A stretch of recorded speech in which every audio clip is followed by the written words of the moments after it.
Hello, everyone, and welcome to the Good Times Hour. All right, Paul, take it away. Ladies and gentlemen, boys and girls around the world, please welcome to the tea our next special guest. He's the ageless wonder, defying time's trap and life's blunders with a flick of the wrist and a drive parking snap. He lives the age he thinks he is as if he's taken a look into Satchel Paige's book. He's the bowling lane mauler and semi-pro softballer, and he's fished more than his career golf score. Born in 53, he picked up the B when he was 12 and spent the next decade learning to delve into the depths of the game while developing his fame. He's been a disc golf entrepreneur and fine touring pro since '79, and it's been all top cuts and kicking butts for this flying disc fiend. He's the six of spades who's got it made in the sun, whipping the disc across the world and spreading the fun to all the fans, from the Everglades to China and Japan. Ladies and gentlemen, next on the tee, the Century Club Condor, the trouble boss of the double albatross with a glide in his stride. He's the thrill from Louisville, Dave Riley Chicken Hand Greenwell. Oh, that's hilarious. So That's a lot of digging right there. a lot of that came directly from you, so I just reworded a few things there. Oh my, that chicken hand thing was really spectacular. Well, this is as fine a time as any to start with that. Where does the chicken hand come from? Maybe that would be the first story. You know what? Ken Clamo and I were eating lunch at a deli in Cincinnati at I don't know if it was the Edgewood Electric or what, but yeah, fried chicken for lunch, and I played great in the opening round, and I think Kenny and I were tied. And after we ate lunch, it had been raining all day, and I wiped my hands off and everything, and we got out and started playing, and I couldn't hold on to anything. I still had the grease in my fingers, and no matter what I did, I couldn't get it off. So everything kept slipping out of my hand, and they deemed it chicken hand. And I didn't play worth a damn that second round either. But oh well, the chicken was good. At least the chicken was good. I don't know. You know what? I don't remember hearing that, but I think that I don't remember if I heard it straight from you, if I just heard about it somewhere else, is a better way of putting it. But I think that was one of the things that someone said one time. Hey, just ask Greenwell. You don't want to go eat fried chicken for lunch, and back when we used to always play 2-round tournaments in a day. So that Well, I haven't done it since, that's for sure. totally makes sense. Totally makes sense. All right, so folks, we are joined today, if you didn't know already, by David Greenwell, and he's joining us from Louisville, Kentucky. He's got 45 years of playing and promoting the PDGA and the sport in general. 45 years. That's a long time. You just turned 71 like 3 days ago, right? Dang, that's what they keep telling me. That's all. Happy birthday. My memory's not good as it used to be, but I'll go by the Satchel Paige rule and ask me how old I am, and I'll tell you how old would you be if you didn't know how old you were. I like that. That's really cool. So in 2022, it made 40 straight years or 40 straight world championships. You were the male player of the year, Hedrick Cup, which is on permanent display in the IDGC. You were the player of the year 85, 86, 88. You were 2000 senior player of the year, the Jim Olson Senior Award, 50 plus stellar player or long-term contributor to the sport. Some winners recognized to their roles developing the game and surrounding communities like Patty Kunkel, Stork, Stancil Johnson. Some introduced and growing the sport in the respective regions like Duster Dawn and Stocky Bob. And then some of them were recognized for stellar play like Red Whittington, Peter Schiavone, and King. Well, so you were one person who qualifies in all three areas. And so one of the good questions that Paul posed in the script was, which one of those were you more recognized for, or was it an evenly spread over those three fields? Do you have any idea? I mean, that's kind of a subjective question, but it's a good question. Probably more for playing in tournaments because, in reality, I got thrown into the fire immediately. I played in that first tournament and I didn't know anything about disc golf, and I ended up winning, throwing a 165 world-class Frisbee on every shot. And, since I won, I guess I thought I was qualified to go to the next one. And once I got there, I wasn't ready at all. I mean, they were throwing stuff I'd never seen before. I saw guys throwing rollers, and I didn't even know it was legal to throw a roller. And then when it went up to the basket, I thought it was the luckiest shot I'd ever seen until he did it on the next hole, and that was Doug Drawbond. And I was pretty shocked and confused and the whole 9 yards. But I'd been a competitor all my life, and that was looking like what I needed to do there, is learn how to compete against these guys. So that was the beginning. Well, so we'll get to that Norm, specific stories. Sorry. That's all right. No, that's fine. No, normally we'd spend a little bit more time talking about the framework, but you have such a huge frame here, and we have such a huge amount of stuff that I just want to I want to run through a bunch of this stuff quickly, because I don't want to overlook any of this, because it's really going to be, it's a litany of information. But so the next thing, obviously, in line that you were recognized for, because you were recognized for that award in 2011, you were recognized for the Bob West Memorial Sportsmanship Award in 2011 as well, which is also a very, very big honor, and only one person gets it a year. So that means you're on a short list there, obviously. Another short list you're a member of is the 10 times world champion club, along with the champ, Peter Schaub, Ralph Williamson, and possibly Dr. Rick. And I meant to look this up, but I didn't. So I'm not sure about that. And neither was Paul. Rick was too. Okay. Rick was in there 10 times. Yeah. So, and obviously that's elite company. I mean, who wouldn't want to play with any one of those guys on any given Tuesday? You know what I'm saying? So, yeah, I feel fortunate to be in that club, and I haven't gotten any 70 and over titles yet, because I only played in it one time, and Randy Beers ended up beating me last year. But it was fun, and I'll do it as long as I can. So yeah, I think is the key word in that sentence. I mean, I've known you a little while now, and I'm pretty sure is the key word in that sentence. So you've got Masters titles from 93 and 98. You've got Grandmasters titles from 03, 04, 07, and 09. You've got Senior Grandmasters titles from 15, 16, 17. You got MP60 from 2019. Those are all world titles there, by the way, folks. And then on top of it, so you're a 10-time world champ, you're an 8-time doubles champ, you're a 12-time skill shot champ, and your PDGA number is 962. And we're going to stop on this for a second, which PDGA says 1986 was when that came about, or when you were a member since, which you and I both talked about this the other day, and it's 1979. So tell me a little bit about that, let's hear your, I could have been blah, blah, blah number, as opposed to 962, because it's really, I haven't heard anybody tell what you told me the other day. So tell them about, the way that things were stacked because of forced membership for the qualifiers and all that. Because it totally makes sense as soon as you paint the picture like that. The $50,000 tournament was really the first major membership push, because they had 72 qualifying tournaments, and you had to win or come in second to get an invitation to the $50,000. But in order to play in one of those qualifying tournaments, you had to be a PDGA member. So there was a bunch of people sign up to play in one of those 72 events.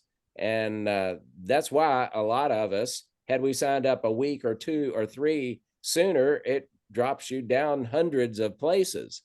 So, I mean, I was just tickled to death to get in that top 1,000. It's still a 3-digit number, and that's awesome. So, and also, once you got that, you did that for the Huntington Beach event, and there's no better time than for you to tell a little bit about meeting Steady Ed there. And, like some of the things you told me, like first thing you meet him, you start asking you 20 questions with Dave and Steady Ed. Yeah, that, I didn't know anything about rollers and all the different rules and the whole 9 yards. And when I met Ed, I just started asking him question after question after question, and he was like dude, we got a lot of people here at this event, and I've got a lot of stuff that I got to do. And I said, yeah, but wait a minute. And I'd ask him another question. And finally he said, well, let's just go to lunch and we can do it then. And so I ended up going to lunch with him and asked him, I don't know if he even got any food or not, because I kept asking him questions. But he was very cordial, and we became fast friends. And I learned a lot about it and couldn't wait to go back and tell all of the people in Kentucky and wherever else I traveled to play in a tournament all about the whole story. And the people that didn't know about disc golf, I tried to get them to do it at least once because of how fun it was. And I was hooked immediately. So, yeah, Ed was probably glad to see me go, even though we were really good friends, but he could rest his brain for a few minutes. So it was a blast. And yeah, it was awesome. I love the flight of the disc. Well, if you go to the source and don't ask the questions, then that was your mistake. I mean, Yeah. Right. I feel that way about all kinds of stuff. So let's jump into this love of flight, the joy of the disc, the joy of the bee. The Pluto platter is produced is one of the early productions, and Whammo retools it in 1964 for the Frisbee. This kind of sets it onto the path of emerging into sport activities rather than the realm of the toy itself. You first find out about Frisbees when you're 12 in 1965. And a historical side note, 1965, I find it really interesting, your connection, lifelong connection to disc golf. You find out about the Frisbee, or the Frisbee enters your life, the same year the very first Frisbee golf tournament happens in 1965 in Newport Beach. Kevin Donnelly runs a Frisbee golf tournament for the kids. And I just find it as an interesting bridge, an interesting historical connection between your story and the general disc golf story. But let's talk about this. Do you recall any of those first Frisbees that entered your life? I don't recall what brand they were, because it was actually one of my next door neighbors that had one. And Okay. I was a baseball player. I was an all-star, little league all-star baseball pitcher. And that's what I did. And he had this Frisbee and I threw it with him and I thought it was pretty cool. And unfortunately, at that point in time, I thought it was something that you did if you weren't a baseball player. So, I did it a little bit with him, but my focus was on baseball. And so I didn't throw Frisbee that much until probably I was maybe 17 and playing a lot of slow pitch softball and traveling a little bit with that. And we used to throw Frisbee in between like double hitters at tournaments and stuff. Wow. And back then, that was the kind of beginning of my slightly hippie days. So we went to a lot of concerts and all that, and you'd throw Frisbees at the concerts, and if you weren't very good at it and hit somebody, you were liable to get your butt kicked. So you got good at it pretty quick. And I always liked throwing stuff and was always fortunate, pretty good at it. So that was the early Frisbee for me. Well, it's interesting. Frisbee was so present in the foreground of North American society. They were everywhere. Everybody knew what a Frisbee was. You didn't have to explain what it was. Whereas in other parts of the world that hadn't quite got the Frisbee phenomenon, they didn't understand what it was all about. But it comes back into your life again. You get injured. You're doing rehab and the chiropractor. You're seeing a chiropractor, and you're playing Frisbee as part of the rehab. And this kind of awakens that interest in Frisbee sports. But prior to your fateful walk through that mall in 1979, had you heard about flying disc sports? No, I had not at all. I mean, the first time I ever heard about being competition in flying disc sports was when my girlfriend at the time saw the Otter Creek Park Nature Mobile in a mall during the winter of 78, 79. And the guy had a portable basket there and he had 3 fastbacks. Yeah. And he was trying to get people to throw them, in the target. And I threw the first 3 in. It was only 15 feet or something. And he kept moving me back until we were at 25 or 30 feet. And I kept putting them all in, and he finally said, "Okay, that's enough. That's enough." Well, I thought I was going to win this tournament, and I said, "I don't even know what you're talking about." And that's when he told me about the course at Otter Creek, which was the first course in the state of Kentucky, and it was installed in the fall of 1978. And their first tournament at that facility was the qualifier for the $50,000 tournament.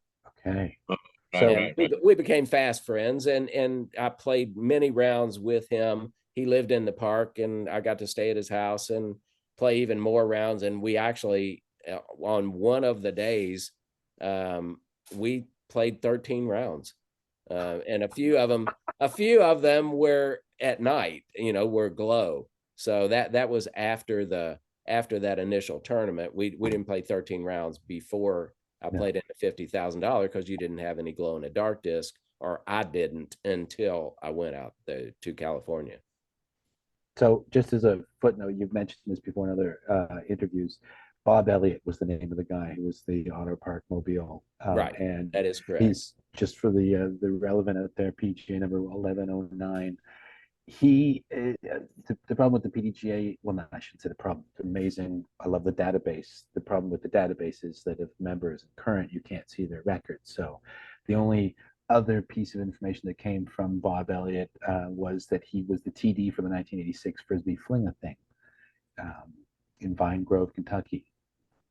Well, So he was the TD for 2 tournaments a year from 1979 on. okay, I mean, I think he moved away from Otter Creek maybe early 90s, late 80s, early 90s, because his wife got a different job closer to Fort Knox, and he moved out of the park and started working for Metro Parks instead of Otter Creek Park specifically. So yeah, Bob ran 2 tournaments a year, and they don't have them listed, but they were all PDGA events. And, I mean, some of those early events just got missed, including the very first one, which was the qualifier. And I kept trying to get them to recognize it, but they said that if I didn't have all the names and scores, then they weren't going to put it in there. And so hopefully I can talk some sense into him, because that's a very historical event. It was the first one on baskets. You have the document right there beside you showing you the list of all there was for the $50,000 tournament. There were 72 national regional qualifying events. Right. You want to grab that sheet again? Yeah. So So this is it. When they sent me my invitation letter, which is a separate sheet altogether, it had this list of all, or at least some of the qualifying events. Can you lift it high enough so we can see Kentucky? Just go up a little bit more. There you go. April 7th and 8th in Louisville. John Rowe, is that the name of the guy who ran the John Rowe was the parks director at the time. He has since died, but Bob Elliott is still alive, and he would be a good person to ask questions that is other than me. Somebody typed that, right? Pardon me? Somebody typed that, right? Yeah. Oh yeah. I just want to point that out, y'all. They didn't just hit print. Somebody typed that. Yeah. And the other 2 information pages that he has for him, somebody typed those and then sent them out. Somebody was really, really good. Somebody's mom, like my mom, really, really good at typing, back in the day. Well, still to this day, obviously. That was a class in high school taking typing. Oh yeah, I took it for half a year. That's a good thing too. I mean, I know where those keys are.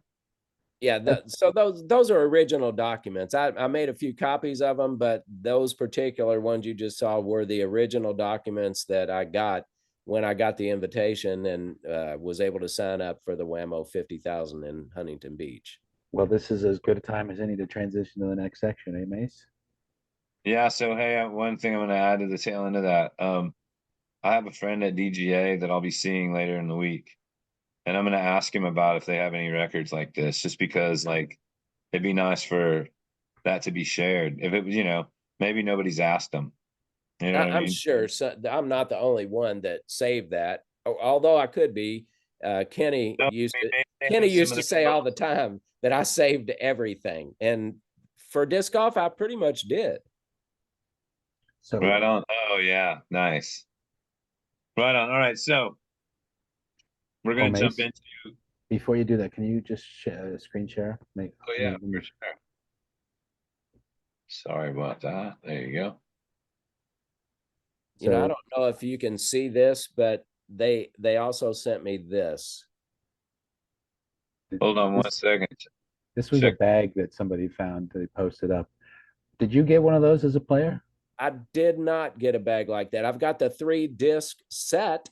There was 3 discs, a 119, a 141, and a 165. Okay. And I still do have those 3 discs. I just don't have them with me right this minute. So while Mace, I just want to run this in the background here. Oh, There's Tom Kennedy. there's the winner. That's the winner. That's the face of a $10,000 winner. Winner, chicken dinner. I mean, who? Oh, celebrity tee-off. Actually, he and John Connolly tied, and they had a playoff, and Tom Kennedy beat him in a playoff. Wow. Wow. Was it just the big gallery massed there watching the whole thing? You know, it was a pretty good sized gallery considering it was, a brand new thing. Well, it wasn't as brand new there as it was to me, but yeah, I got to meet a lot of the guys that I would end up having to try to beat at a later date, like Tom Monroe and like Captain Snap, and several others. Bill Burns was at that one, and Levon was there, and many more. And A they night blew. flyer. Yeah, we didn't actually get a chance to get the really heavyweight discs like the guys who lived in the area. They had much heavier midnight flyers than were available to us. And I actually played with George Morris's younger brother, David Morris, and I've got a picture, but not with me, of David Morris and myself and Dave Dunapace, who actually had a cast on his arm at that tournament and played with having a cast on his arm. Freestyle. All right, Johnny Jewell. Yeah, a lot of people don't understand that most of those early events were overall tournaments, and disc golf was just one of 5 or 6 different events. So Right. you had to practice freestyle and MTA and DDC and guts and the whole 9 yards. So But this was the first big tournament that was just disc golf. right. And Well, I that's guess it was. It's the first one I was aware of, and it appeared that that was the case. I know I don't want to jump ahead too far, but the Louisville, your first Louisville event. The first Louisville Disc Derby was later that year Right. in 1979. And So, was that overall? Yes, or were there extra actually, events? but that particular, the disc golf was the biggest part of that event. But yes, they did have multiple events as well. There's the sudden death tee off.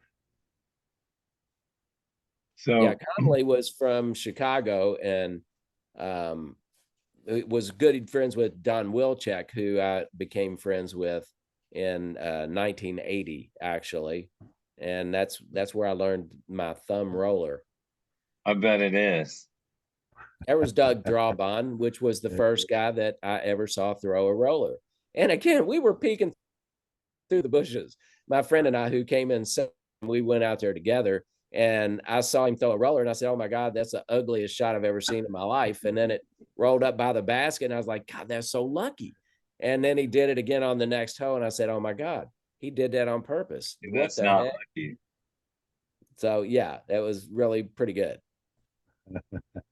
Well, so in your career, if people want to look at your archive, if they could look at everything, and obviously some of this what we're going to talk about right now is not available because it's unsanctioned. but nearly all the events that you played in were sanctioned PDGA events, especially based on the fact that your first event was you had to be a member for the Yes. qualifier or just for the Huntington Beach event. No, you had to be a PDGA member to play in the qualifier. Okay, so And then you had to also be a member, to play in the $50,000 tournament. But the whole point of it, of the qualifiers, was not only to get people out there, but to bolster the membership. Yeah, for sure. Very savvy. And so basically, which this is really an interesting fact that we talked about the other day when we were talking on the phone, but most of the unsanctioned events, if not all of the unsanctioned events that you played in, were like WIFDIF World Championships or something along that line. They were still major events in one form or fashion. They just weren't sanctioned by the PDGA, but likely they were sanctioned by maybe WIFDIF or somebody else in that situation possibly. But that's the only reason why you weren't. Pretty much the only reason you were in an unsanctioned event. And that's probably something that almost nobody else in the sport can say. Well, there were some state championships too, that they didn't have, like at Center Colleges where the Kentucky state championships were in the early days. And, we threw at light poles and stuff, and then had all of the other events as well. And actually, at one of those events, I actually threw a thumb roller that rolled up the light pole right in between the tape that they had put on the light pole, to where you had to hit it in between the tape. And they gave me a hole in one for ending up between the stuff with a roller. Oh, that's was pretty funny. There's not very many roller Take that, Barsby, in the sport.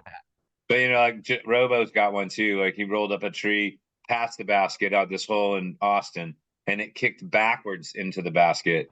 And like, so I think maybe this is the third one I've heard, or fourth, but there's not very many roller ace stories, that's for sure. Wow. That's super unique though, because I mean, that pole's only so wide, right? Yeah, it was probably only about 5 inches in diameter, I guess. That's perfect. That's pretty amazing. So in '79, you played in the first annual Louisville Disc Derby, and this is after you played the qualifier and you went to Huntington Beach, but you came home, and there was a question was that an overall event as well, or was that just disc golf?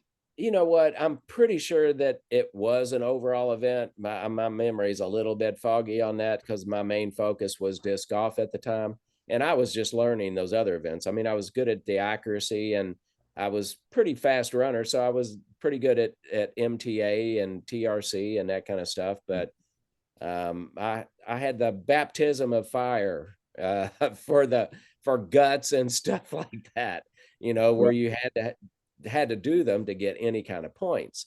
And I wasn't a great freestyler as far as doing the tricks, but I could put mega spin on both backhand and forehand. And so the guys who were really good at freestyle liked having me as a partner, because I could put a lot of juice on it. Nice. I just wasn't great at all the tricks like they were.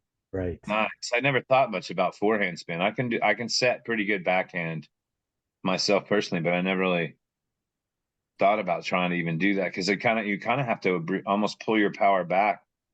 Exactly. Right? And I did it throwing thumbers, because I couldn't throw 2 fingers, because my hands were pretty small, and all the discs at that time were frisbees, and they were very deep, and my hand just didn't fit right in there for doing that. But I could stick my thumb in there and pop some pretty good counterclockwise spin off of it. Wow, that's interesting stuff. I gotta say this, guys. All this, like this whole 6 weeks, 7 weeks, we've been talking to all these people, and all this lid talk and frisbee and freestyle talk. And when I roll up at Spinners later this week, I'm gonna get a Sky Styler, and I'm gonna get some other lid. I don't know what it's gonna be, but I'm definitely gonna get a Sky Styler, and I'm gonna grease it up, and I'm gonna start playing some catch more regularly and doing some freestyle, even though I only got 3 moves. But I'll at least work on those 3 moves. Just don't get that silicone on your golf disc. It'll never come off. Like then the chicken hand. Then the chicken hand happens again. It's like chicken hand on steroids. Artificial chicken hand. But it's really, like just that talk we had with Snap last week. We were talking about that shot from 1978 or whatever, and all three of us were looking at that shot, 40 years later, just going, "Oh wow, look at the way that thing flew." And I told you about it the other day, Dave, and I've thought about it since. And it's I miss that. I mean, like you were talking about playing catch in different situations to occupy yourself between games. We used to play catch after the rock shows because there was only two ways out of the parking lot, and you're either going to sit in the car, or if you were smart, you're going to have another couple beers and play catch with your friends in the parking lot. And then, Yeah. then you leave on your own time and you roll out easy and you have a blast. And it's like, how you think, I think I asked you this earlier this week, Dave, but do you think Fred Morrison had any idea that his invention was going to deliver this much fun to this many people, to this big, a diverse group? I mean, because think about all the people that have bought a Master Frisbee, just a Master Frisbee. The 165, there's hundreds and thousands of them probably hanging in Walmart still to this day, or something to that effect. But how many people just on that alone have bought that and just had a great time at a barbecue? Or at the beach, Or doing yeah, airbrushes and stuff, or just throwing it up into the wind yourself and catching it, doing some self NTA on the beach. So, yeah, I don't know, because I don't know how good of a thrower he was to know how many people would love it. But you know what? The thing about Frisbee is it's fun no matter what, but the better you get, the more fun it is. yeah. Got that right. So, but yeah, I mean, that's my favorite way of teaching, is picking a lightweight putter and taking it out in the field, and preferably getting the windiest day that I can find, and teaching people how to throw in those kind of conditions. And it's a blast. There's no bogeys. You don't miss any putts. And, it's just about learning how to fly the disc and appreciating the fact that you can make an inanimate object do all those things. Yeah. So yeah, that's to me is still the most fun. Yeah, just catching the joy of flight. That's the primary inspiration. That's the reason why we all drifted into this orbit. Is just it's such a aesthetically pleasing thing. Yeah. It's like this it's like that sweet 16 first kiss thing, I mean, and You it waited that doesn't long to get your first kiss? no, but I've equated it to, like, if you think to that doesn't matter how old you really were, whether it was you were sweet 16 or just whenever your first kiss happened, like that was like, oh my God, this is the best thing ever. Like, no, you don't understand. This is the best thing ever. And blah blah Yeah. blah blah blah, and you go and tell all your friends, and they're like, yeah, whatever. Oh, you haven't kissed anybody yet. And and that's kind of the spell that disc golf and the Frisbee, I think, puts over all of us. And it's pretty amazing, and it's pretty captivating. And that was my whole philosophy and whole goal when I learned about disc golf, was to tell as many people as I could, and to try to get them to do it just one time, just one time. And if they didn't like it, so be it. But I thought I could make them like it. And after 45 years of doing that, here came YouTube, and they can tell 10 times that many people in 2 minutes. So, it's pretty cool that a lot of people are getting this experience without somebody having to physically show them in person. Yeah, it you just never know where it's going to come from. That is true.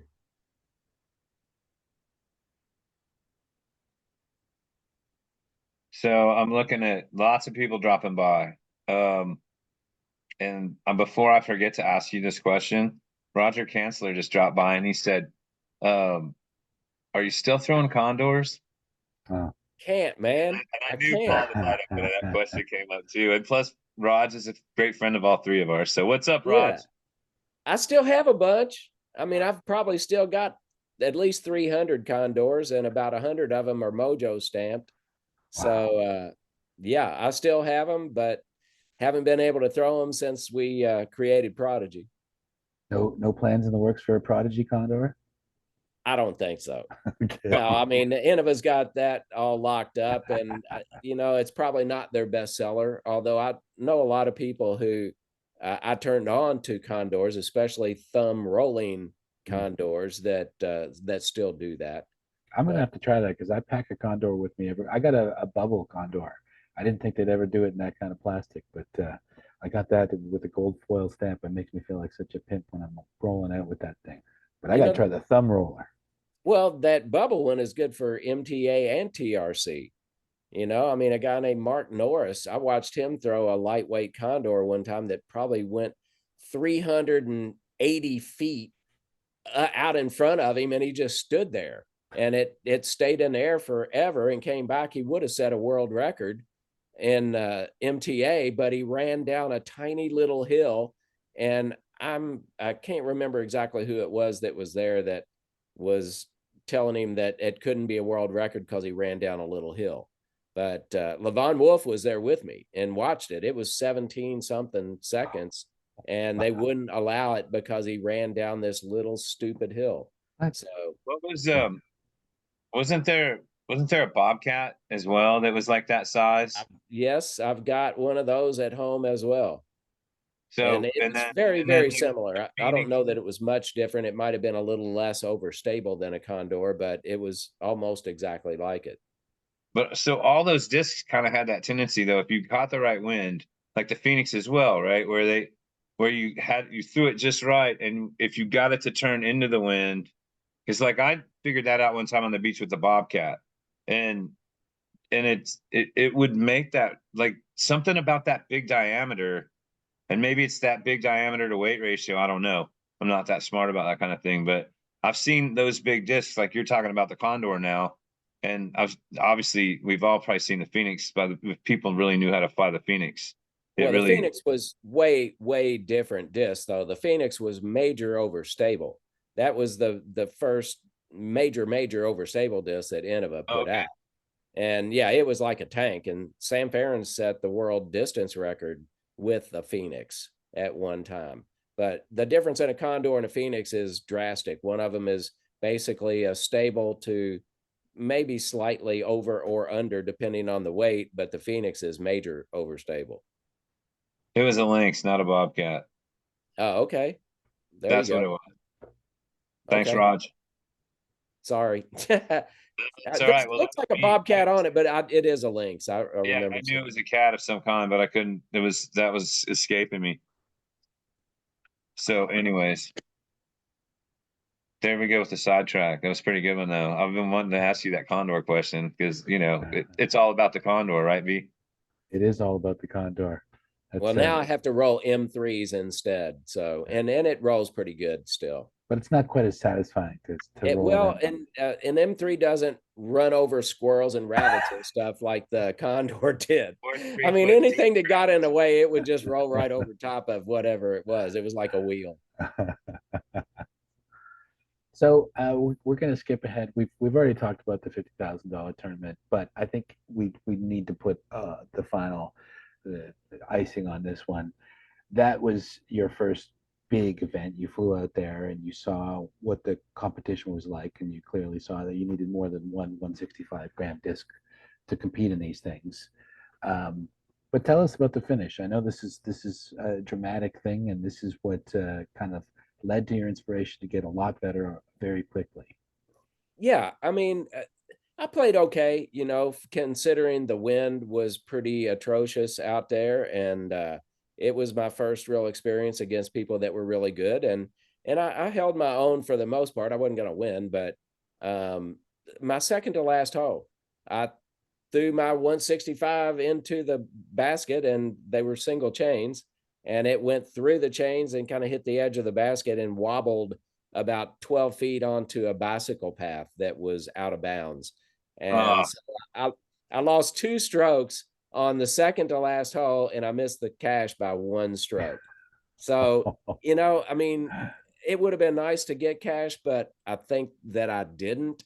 It just lit the fire a little bit hotter than it would have been. And I thought, okay, this is my second tournament of my life, and I'm coming back, and I'm going to look for every single person to beat me and see what I can do in 2 or 3 or 4 years. And, that's just, my mom did that to me. She was the most competitive person I ever met in my life.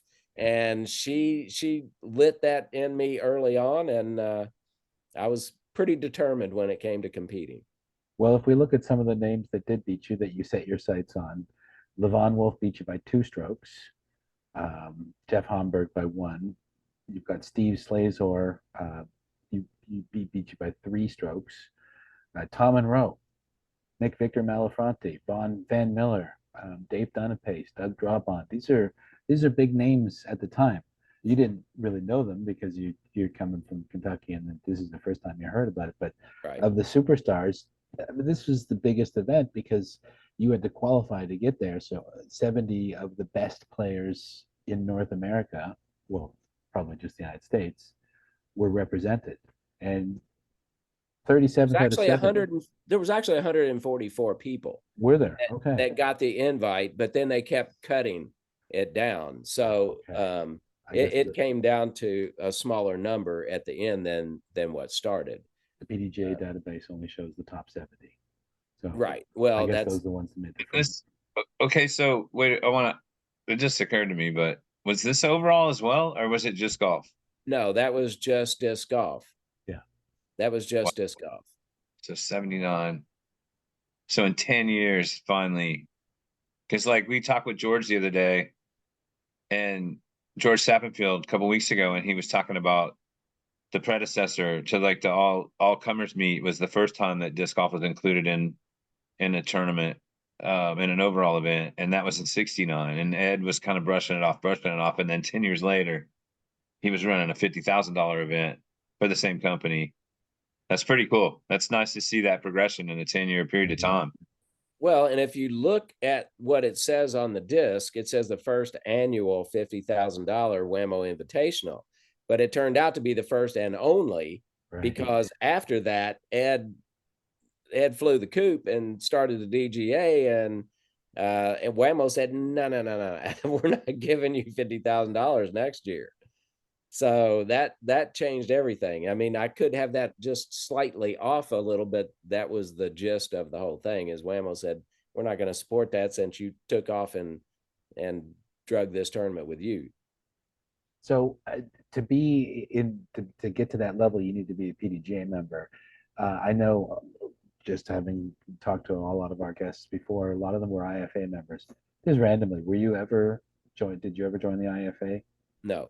Okay. I did not. I was in there for disc golf. I mean, that was what I liked doing the best. And I did play overall events and actually won several overall tournaments, and was kind of almost stupid with the guts.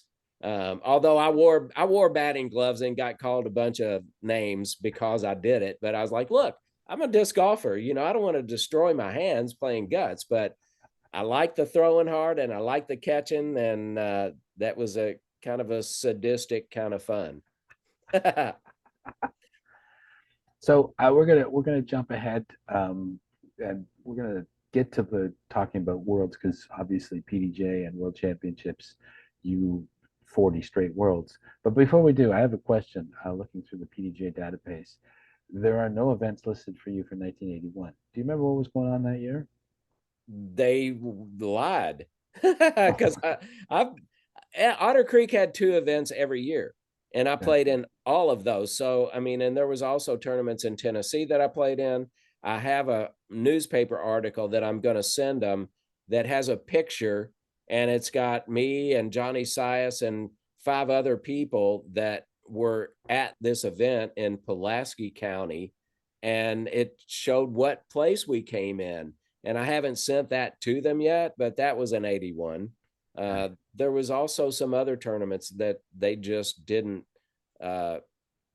keep the records of. Daryl Lynn was doing all of that stuff back in those early days, and he could have had it in a box that just disappeared somewhere when he got sick and ended up passing. But there was many. There's at least 20 or 25 events that the PDGA doesn't have listed that I played in. So, I'll send them some information, just like they had me listed as 1986 or 7 as being my first membership. And it's like, well, no, it's not. It was in 79. So ever since 79, it's a crucial 7 years. they have it like that, but such is life. And I've been a big time supporter of the PDGA for the whole time and always will be. But that I'm not happy with every single decision. It's just, part of life. Well, and Yeah, especially that's just for from the sure. historical archive sense of view, uh, when we first started, I was really putting a lot of emphasis in the upper part of the PDJ player stats page. They would say, what their career wins were, what their career earnings were, and for people recent careers, that's all trackable and all that information is there. But so many gaps in the record that you can't look at you and say you've only had 137 wins. That's patently not true. You only had Right. 137 that are on the database. That is true. You could have another 20 wins on top of that, and your career earnings could be even more. So it's just that's just a random thing to say from a historical and archivist kind of perspective. Yeah, I mean, the majority of my wins were open wins, because even after I won a couple of Masters titles, I started playing in the Open again because I hadn't won the Open singles. And that was what I wanted. That was the one that escaped me. And I came kind of close a few times in my later 40s, but when you've won the one, that's great. If to win the other one is better.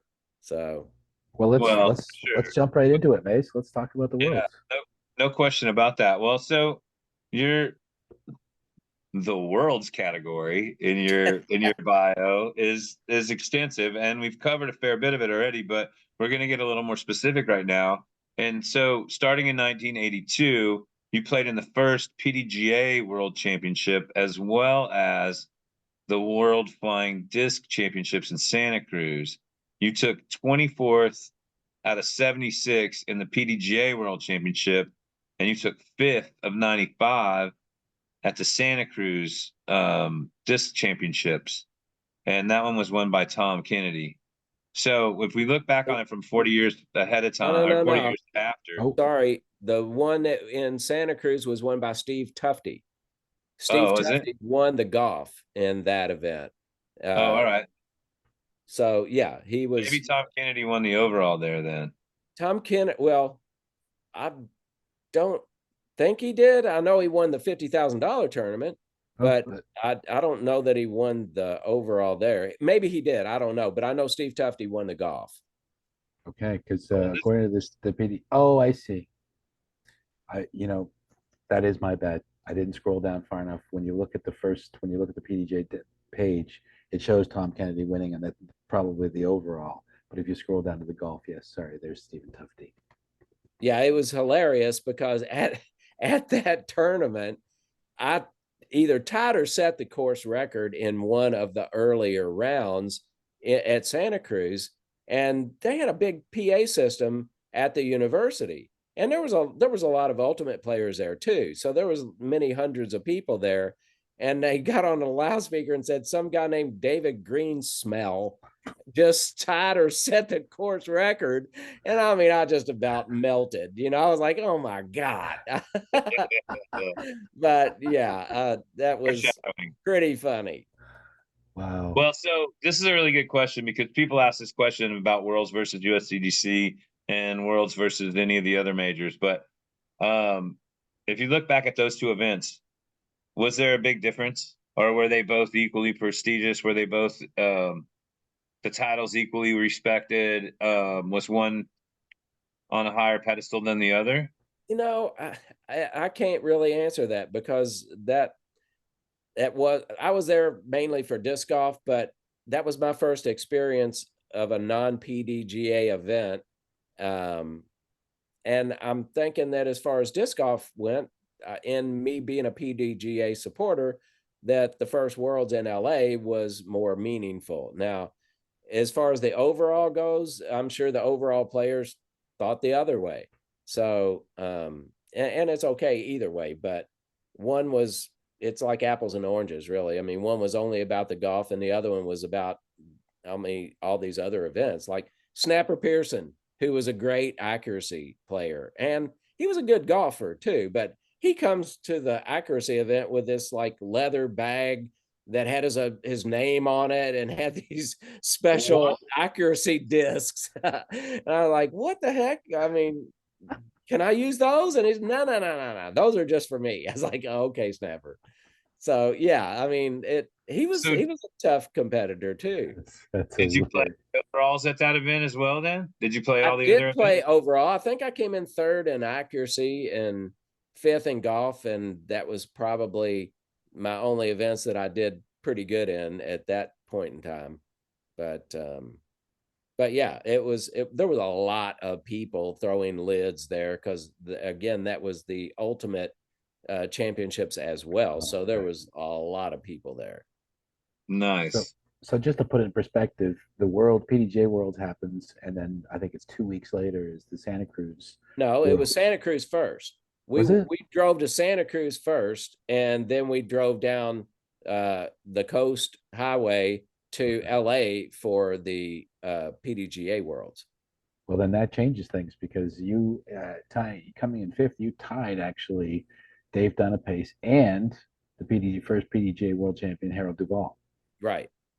So I thought it was But afterwards. I thought you'd drag him up to Santa no, Cruz. the next one, But well, that was on their home territory. You know, they lived in LA. I didn't.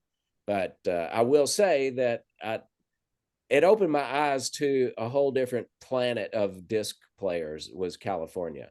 You know, that because I mean, people back in the Midwest and around home, they didn't know, they didn't know a lot of these names, and I didn't know the names either, but there was hundreds of guys that were really good out there that you'd never heard of.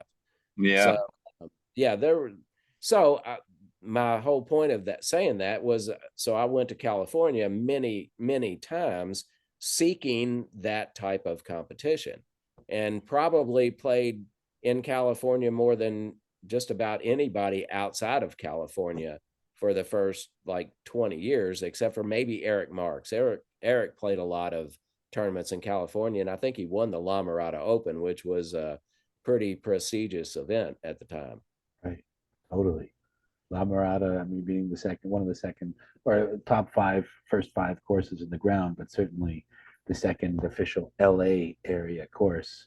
Yeah, And there were a bunch of good players in California. Well, and that was also like primary testing grounds for most of the dissident ever released for the first like what? The whole time they were here. Yeah. Yeah, I could probably give you a bunch of names, but we would use up all of the time. There was that many good players. For sure. Well, and we've already interviewed a fair bit of them. Speaking of which, Steve Valencia told me to tell you hello. Oh And yeah, Steve Valencia was a bad man. That guy could throw left-handed and right-handed farther than I could throw a roller.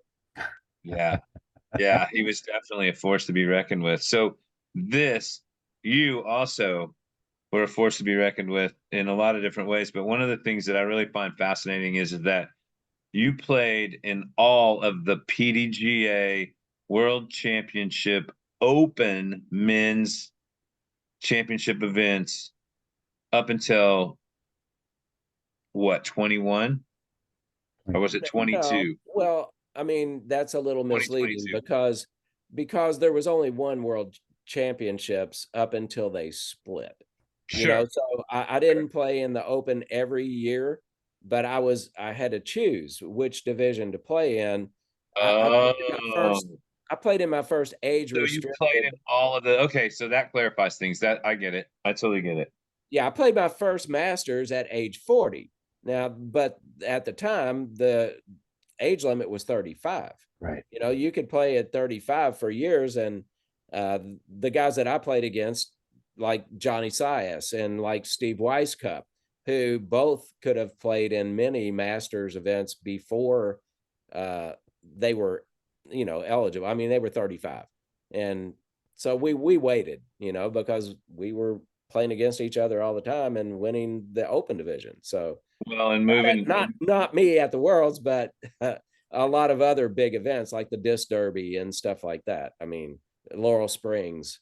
There well, was the interesting thing that people don't ever take into consideration about moving from one division to the other, like moving from Open to Masters, and then from Masters to Grandmasters, or whatever the case may be, whether it's MP40, MP50, is that the only thing you're getting that's changing drastically about your competition when you make that move is you ain't playing against them youngsters anymore. You're still playing against the same dudes, that you've been playing against for ever how long since you got here. And it's you're still, but you're just not having to fight it out with those 20-year-olds or those 39-year-olds and that kind of thing. And so it's not as big a change as everybody equates it to be. Especially like, well, I never competed with them, but when I moved up, I still had to play with Barry and Kenny a lot. Not with them. Like I was at the back of the pack and they were at the front, but I was still, those were guys that were still showing up in the divisions that I was playing. And I was just like, okay, well, I can't beat them either, but I can't beat these young kids either. So let's, here's where I am. Yeah, Well, that is true. Once they allow you to play up with the new age division and the year you turn. So people who have later birthdays get to play a whole season on the tour when they're 39 or 49 or 59, and they're the youngsters. And they put all the old guys who are playing in the 40 to 50 range or whatever that category is. It's so when you go to your 70 worlds, they're all going to be looking at you going, who is this youngster, this upstart? Although my birthday's in February, so I didn't have that whole year to hang around. So he's already passed that one. Yeah. And I did play my first one last year, and it was okay. And everything kind of changed for me as far as putting when I lost sight in my right eye. The depth perception changed completely, and that was one of the things that I wanted to bring to this conversation is for people that don't get your eyes checked, gosh, please do, because glaucoma is a silent killer. And man, I tell you, it would be terrible to be a Frisbee player and not be able to watch the flight. So, I mean, I'm fortunate to still be able to see out of my left eye, and I'm really paying attention these days. But please, everybody, get your eyes checked. It takes no prisoners. Thanks, Dave. That's a good point. Appreciate that. That is a very, very good point. Very good point. So, doubling back to what we were just talking about. So you did clarify that you played pro or masters at the World Championships up until they split them. And when they split them, you were playing open pro and masters in some form in 2017, 2018, 2019, and 2021. Last year was the first year you didn't get any type of invitation to the MPO in the history of the pro men master divisions. The thing that's remarkable though is that you feel like, and the stats back you up, you're 48, your year when you were 48, which was 01, and 49, which was 02, if I'm not mistaken on the math. Those were the 2 years that you played the best in the open division, and you finished both of those years at 11th place. And well, I played the best lately, but I came in third, fourth, tied for fifth, seventh, ninth, and in the earlier. When you were young. That was when you were young. I don't know if I was really young then. I didn't discount those. I didn't mean to discount those, but I think that like I've been thinking about that since we talked the other day, and I agree that's pretty remarkable. 48, 49 years old, taking 11th 2 years back to back.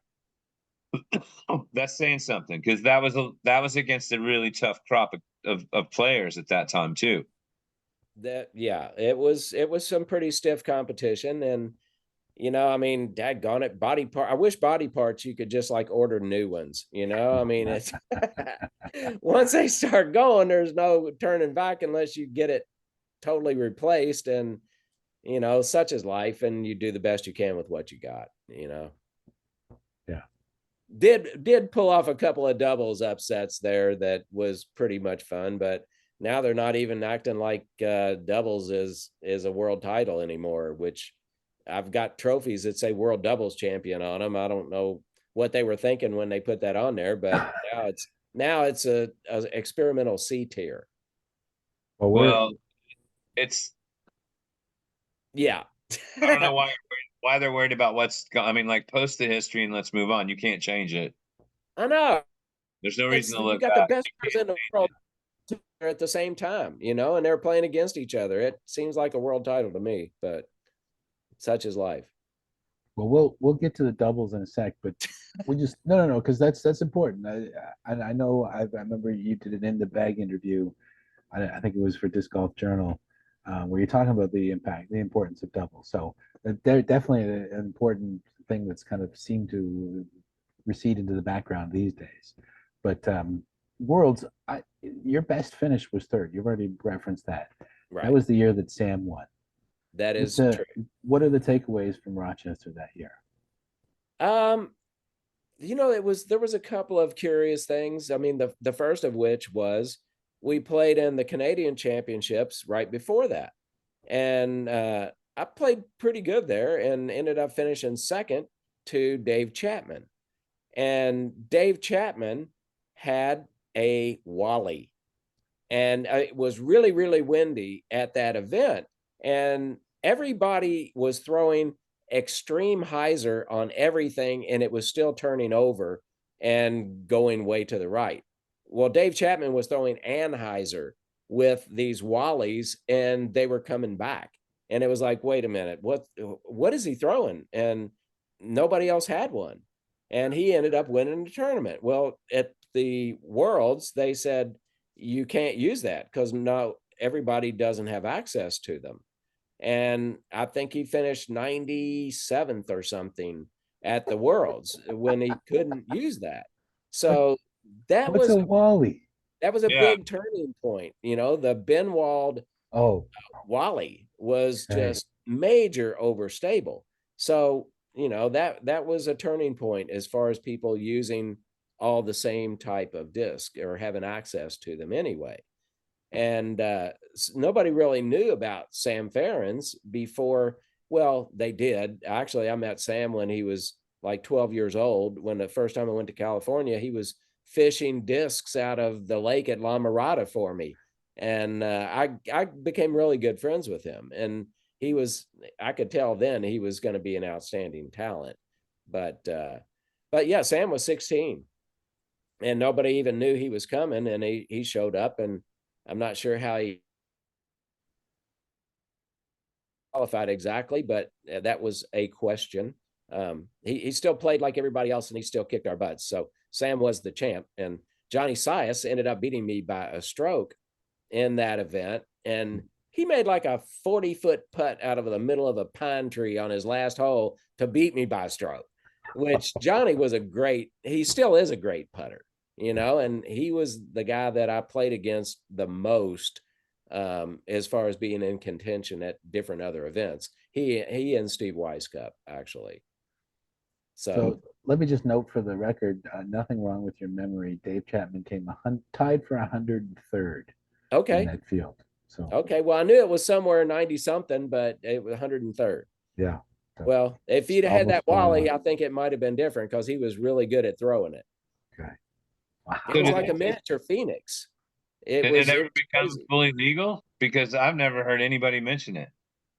You know what? I don't know what happened with that. Benwald made a few other discs, I think. And I think I still have one of those somewhere, but I haven't been able to find it. So maybe Dave Chapman snuck into my basement or something. I'd have one more. Just as a side note about Dave Chapman, we know him as Chappie here. He was very famous for showing up at a tournament and borrowing a disc out of someone's trunk and then winning the tournament with that. Oh, wow. Yeah. Yeah. I loaned him a couple discs over the years. Sam Grazafi was good at that too. So Sam Grazafi? Yeah, Sam Grazafi used to do that. He would show up second in Phoenix behind the champ. Yep, that's the same one. Yeah, Sammy Joe was a good guy. I liked him. He'd show up at a weekly and he'd borrow a disc from 3 different people, and he'd whoop everybody with 3 different borrowed discs. And I've heard there's a few other people besides Chappie and Sammy that I've heard could do that, but not very many. When I say few, I mean like maybe 1 or 2 others. Well, Crazy was telling us about that. Steve Valencia doing that, showing up, borrowing discs and borrowing money to get into the mini, and then beating everybody in the mini. Well, Crazy was known for carrying just a couple, 2 or 3 discs in his hand, and and 5 playing max. really well. Yeah. I mean, he was a great overall player in his own right, Oh, along no with being a question great about it. golfer. I mean, Hey, if you ever get a chance to watch Craze do freestyle, seriously, take the time and let him go because it's oh worth yeah, it. Yeah. Take 30, yeah. 40 minutes. No telling how good he would have been in disc golf if he hadn't have blown his knees out, just jumping up in the air and landing on his knees to catch something underneath of his legs. I mean, Pretty um, crazy. so between throwing discs and making up words and languages, he was stellar. We'll get to that in a second. I have one more worlds question for you before we move on. And it's kind of a two-parter. Best or coolest world championship since you've been to pretty much all of them? Oh wow! Me personally, I'd say best. Personally, my statement would be 2004 would Was be that best. Iowa? Yeah. Iowa was great. Iowa was one of the best, if not maybe the best. There was so many. I mean, I just loved every single one of them. Uh, but Iowa was a standout for sure. Without Uh, a doubt. and it was hilarious watching all of the people where they had all the hemp growing in the middle of a couple of the courses, and people were like, "Oh my God, what is going on around here? Is this a pot farm or what?" But it Rope, was hemp, and I mean rope, there was people go. hanging it in the trees and all kinds of stuff. It was hilarious. We're gonna build a boat. You need a bunch of rope. Let's go. Yeah. Yeah, So that was since funny, but it was a great setup, and everything about it was really good. Yeah, I have to agree. That was well, the Iowa Club and Becky Z Oh pulled yeah. it that one for sure. For sure. B, talk about well, Toronto. since we were talking Chappie and we're talking Worlds. The only time the Worlds have ever come or left the United States, they came to Toronto Island. You dutifully followed. Now, I understand there's a double story there, but talk to us about your experience. Was this your first time coming to Toronto, ladies? Um, I don't think it was. Maybe, I don't know. I mean, I had been there obviously to play in the championships before Rochester, But that was but probably at I don't. Centennial, right? And I'd been to St. Thomas to play, but yeah, that probably was the next time that I went, was at the Worlds on the island. And so we could kind of blend into doubles now, but this was one of your doubles titles. You play with Mike Corky Sullivan. Before we get into it, Uh-huh. where does Corky come from? I don't have a clue. I've never called him that. Oh, okay, I just got that from you wrote an article for the Disc Golf World News. Me? And I Yeah, called him Corky? yeah, that's why I wanted to ask Huh. you about that.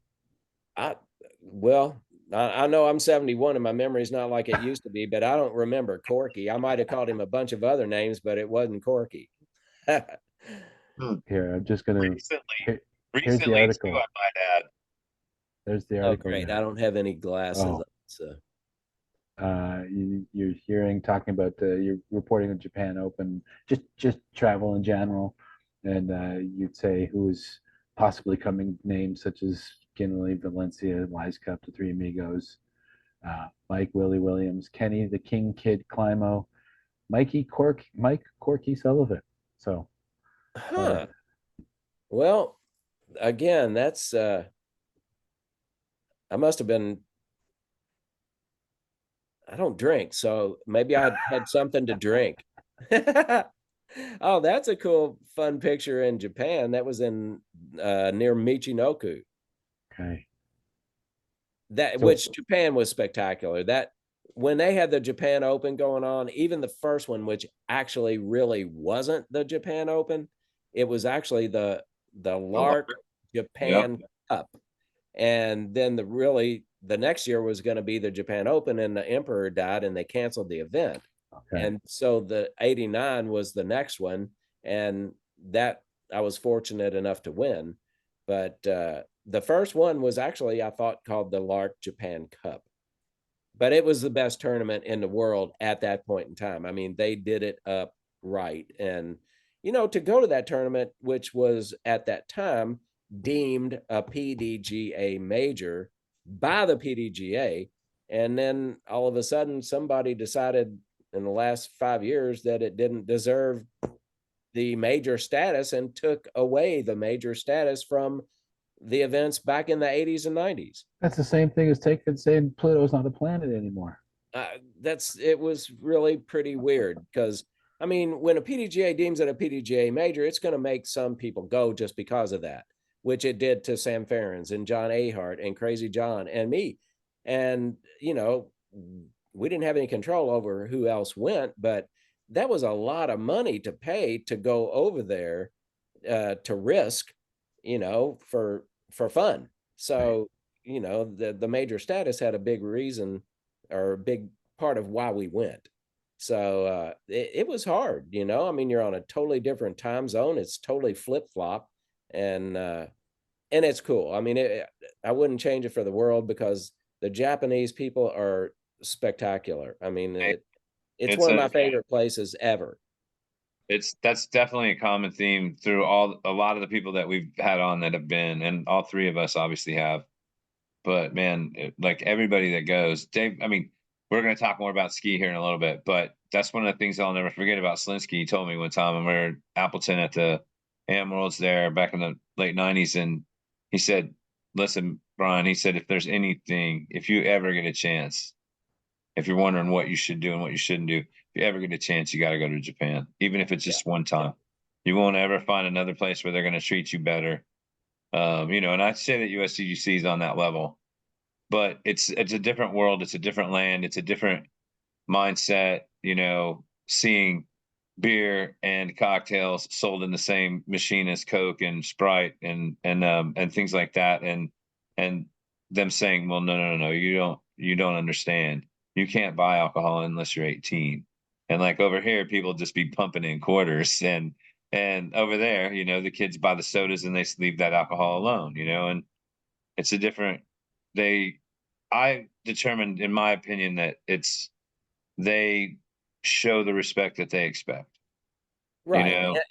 And I have a good story about that exact thing because we asked, or I asked some young girls who worked at a local grocery store. I said, "So, what is the drinking age?" And she said 18. I said, "Well, what's to keep you from walking over to that machine and putting your money in it and getting out a beer?" And she said, "Oh, we're not supposed to." And I was like, "Oh, okay, I forgot that part." I mean, but when you were comparing the Japan Open to the USDGC, that was a decade earlier. I mean, the USDGC became the premier event. There's no question. But overall, the Japan Open in its heyday was the best event, in my opinion, and had the most to offer. I mean, they would cut a giant tuna right in front of you and have the best sushi you ever ate. And even if you didn't like sushi, you would like that. It was spectacular. Probably the first and only time where I was able to do 2 days in a row, eat all the sushi I could eat and afford it. Because all you have to do is keep going back to that tent and getting more. And I realized I was like, this is stupid. I shouldn't be eating any of this. I should be taking advantage of this sushi buffet that's in tent number 3. And I just did. Yeah. I went back until I couldn't take it anymore. And then the next night I did, you know what? I'm taking advantage of this again. Oh, wait, I'll have a little bit of that rack of lamb. And then they had the big tuna. Man, I mean, if you get a chance, I'm just telling you, I don't know if they're doing it to the same degree as they did it back then, but if you get a chance, you need to go. If you ever wondered, hey, what can I do that's cool? Go to the Japan Open. It's beyond cool. And go to a Genroku restaurant, which is a conveyor belt sushi restaurant. I mean, at the time we were there, it was like 120 yen per plate, and you got 2 giant pieces of sushi. And at the time, that was like $1. It's like, you got to be kidding me. Wow. So, but the Japan Open was major pressure because of how expensive it was to get there and stay there in the whole 9 yards. So people that didn't go, they don't understand because they weren't there. I It's a mean, time it was investment, but it it's worth all the dollars and all the time and all the energy and effort. And if you go that far from here, if you're going from North America, you really owe it to yourself to stay at least 10 days. absolutely. Go to Tokyo, go to the big camera store, go to the fish market, I mean, it's you can't go that far without taking all that stuff into. I mean, It's it's just amazing. a waste of your effort if you do, Yeah. because you can play a tournament anywhere. And even if they treat you great, there's things over there that I mean, like stand in line at the ice cream parlor at the amusement park and can't tell them that you want a glass of water because there's not a word in our language that sounds like a word in their language. And all I want is water. And I don't know Right. what that is. I just want a Yeah. bottle of water. I can point at the ice cream. I got that covered, but they don't have water anywhere, And I was just like so lost and not at the same time, It's pretty crazy That is and true. awesome. So keeping with Japan, 87 is your first trip over there. You look at some of the names in the American contingent: Crazy John, Scott Zimmerman, Sam Ferentz, John Ahart, Oh um, yeah. Stork, and then you've got Riley. Riley Manderscheid. Yes. Yeah. You want to elaborate, because in that same story about Japan when you're writing in 91, you kept saying Riley with a big exclamation mark. You And know, did it become a form of curse word? well, only through and by the Lissamans, because they were really good friends. Jeff and Johnny Lissaman were two of my best friends in disc golf, especially from California. And they were both very skilled disc golfers. And unfortunately, at times they were probably as unhappy as anybody I've ever seen playing disc golf. And that's even while they were getting aces. So I mean, 17 unders and their expectations were really, really high. But Riley was their good friend, and Riley wasn't a great disc golfer. And so whenever they would throw a bad shot, they would yell Riley's name. And so that was the deal with that. And on top of that, weirdly enough, Will West was in the disc card business, right? He was the first person to create collecting disc cards.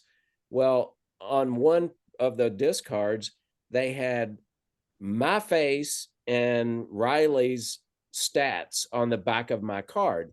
And then they had Riley's face and my stats on the back of his card. And it was like, whoa, wait a minute.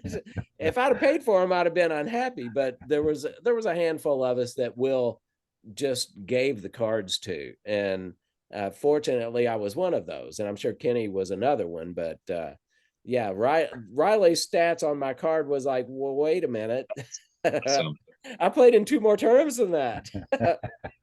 But yeah, Riley was hilarious. So All right, yeah, cool. that's the story of Riley Manderscheid. Awesome. So let's skip to doubles.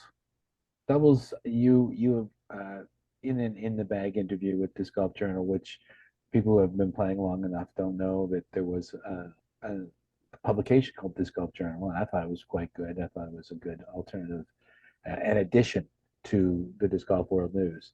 But one of the things they did was an in the bag series, and so you get you to talk about what you're carrying in your bag. Not a new concept, kind of maybe new then, but they also have a chance for you to just wax on about something. And in there, you talked about doubles, and you were suggesting that more people should play doubles, especially pros, because playing doubles makes you a better pro without as much mental anguish or pressure on.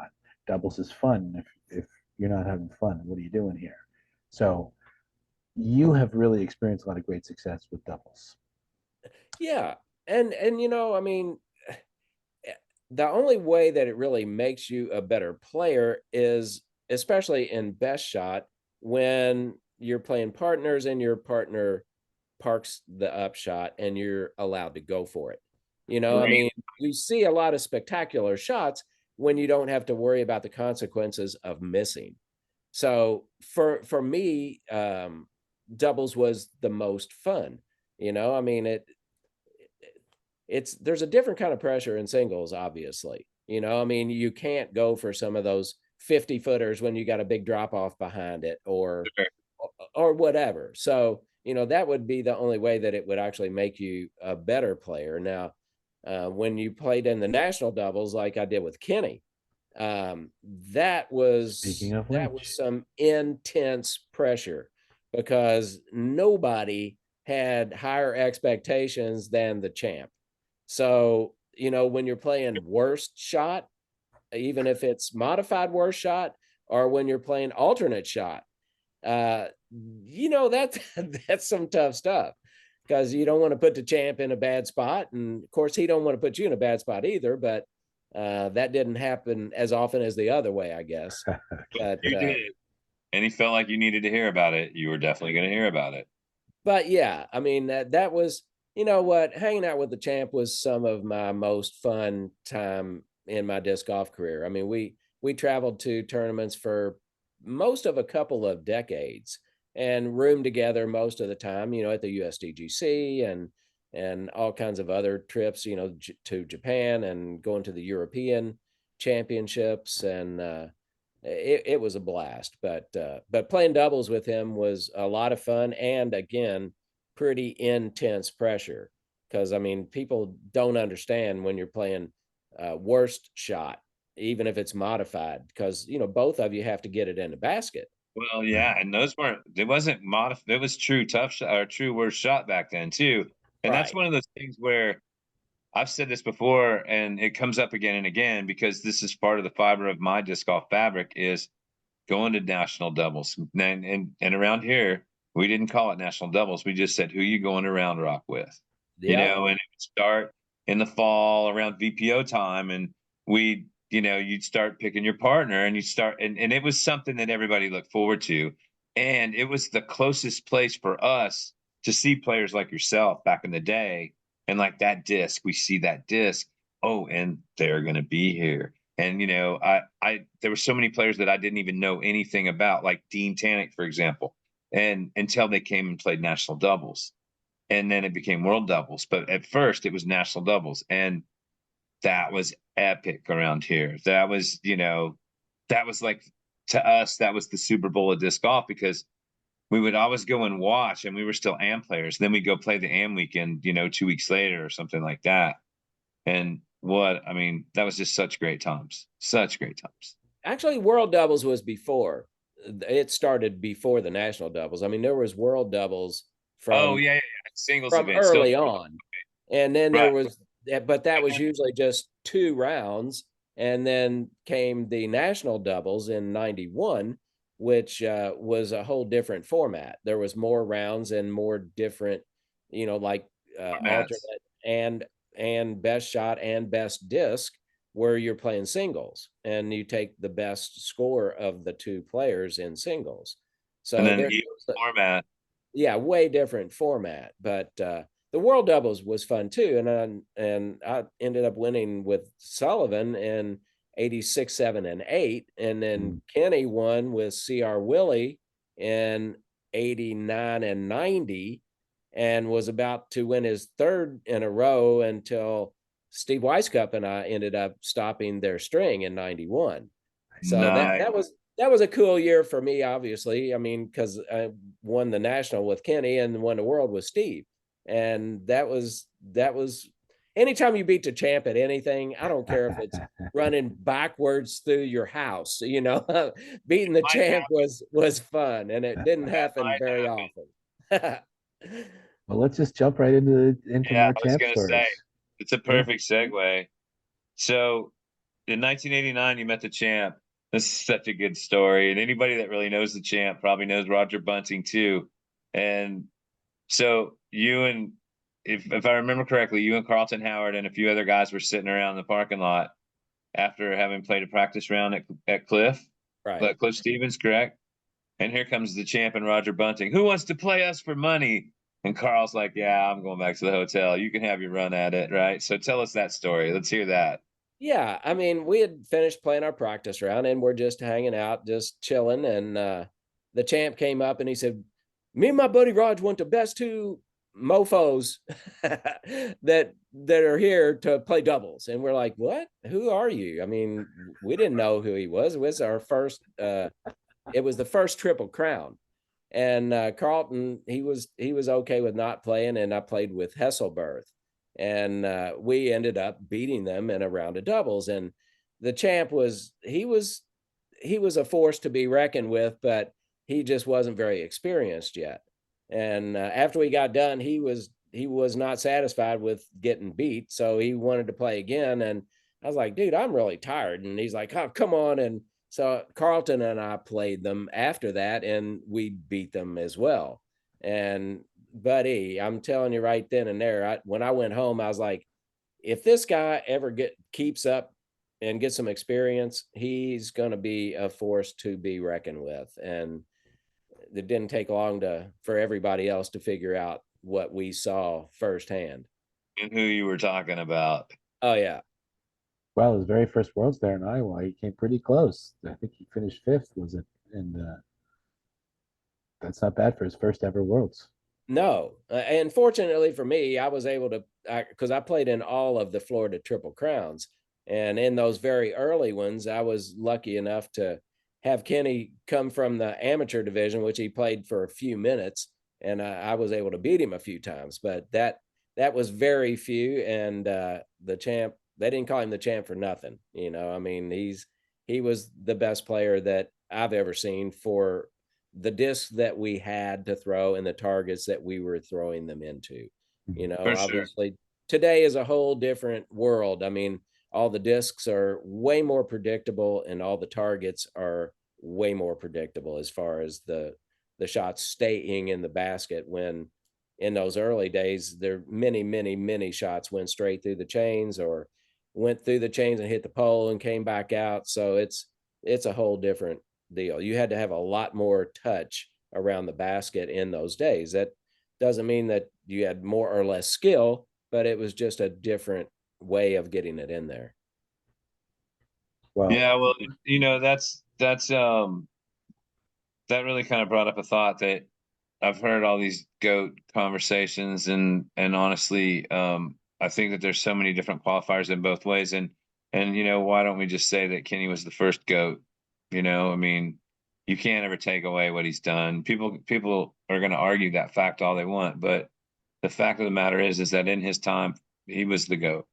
And this is a different time. And you pointed that out with what you said about technology and baskets and the way that discs fly and the targets. And then you also said consistency. And if you think about Kenny, that's what you have to think about is consistency. You know, I mean, he's going to consistently hit that putt on you.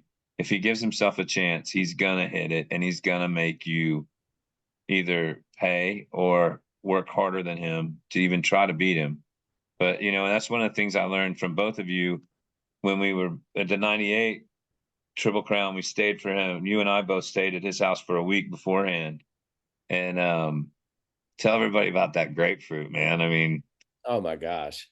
Yeah, I mean, that was the best ever. I mean, that we got spoiled bad. I think I ended up messing up. I messed up my stomach. I ate so much of it, you know, I had all that acid involved. But yeah, it was great. And Kenny, in all of those Triple Crowns, except for that first one when I didn't really know him, he was very gracious. Always picked me up at the airport and the whole 9 yards, and hung out with him at the house, and ended up being the godfather of his son, which is a pretty cool thing. And Keegan is his name. Keegan will be 30 on 4/20. wow. It's pretty crazy. That's pretty crazy. Yeah. Well, so, you know, since we talked the other day, I thought about this, and I don't know if you remember this or not, but we played around, the three of us, you and I and Kenny, at Coachman during that week. And we did a lot of putting in the yard. But in this one particular round at Coachman, Kenny aces hole 17 to shoot 17 down. I don't even remember what hole he took a 3 on, what 2 holes he took a 3 on. But he birdied everything. He birdied 16 holes. Is that right? No, he birdied 15 holes. So, right, to shoot 17 down. He aces and shoots 17 down, second to last hole. So he only missed 3 holes in terms of pars, and then he aces one. I don't know if you remember that, but I'll never forget it. And like he was, and it honestly, it's kind of like the Iron Leaf story. You know, I'm sure you've heard the Iron Leaf story that Barsby's little Yeah. comics, right? And he was talking about that whole. I remember this. Like he's going, man, you just can't get this one. It's really hard. You know, you should be able to just bend something in here and blah blah blah blah blah. And then he steps up and he does exactly that and pures it and squares it up in the heart. And you know, it's just one of those, you know, I wasn't really necessarily that much. I certainly wasn't on you guys' level, but you guys certainly made me feel that way that whole week. And then on top of it, I got to play a practice round with you. And of course, we never played again. And Kenny shot a 17 with an ace in the round, by the way. You know, I mean, it's just like, oh, by the way, he is that great. It's true. He is. Yeah, he's quite a talent. And again, you know, the discs that he was throwing when he first came in were stellar compared to what we were playing with in those early days, you know, with the 165s and what have you. But those discs he was throwing compared to the discs of today were very inferior and a whole different deal. So he would have probably been throwing a lot of sidearm had he had these really overstable drivers. I know I would have thrown sidearm in the early days, you know, because I mean, I was a baseball pitcher. That's what I did. I mean, I threw sidearm, but there was no throwing sidearm with those big slow mo understable discs. It just didn't work other than with Scott Stokely, who had really big, long fingers and could do all that stuff and do it very well with sidearms.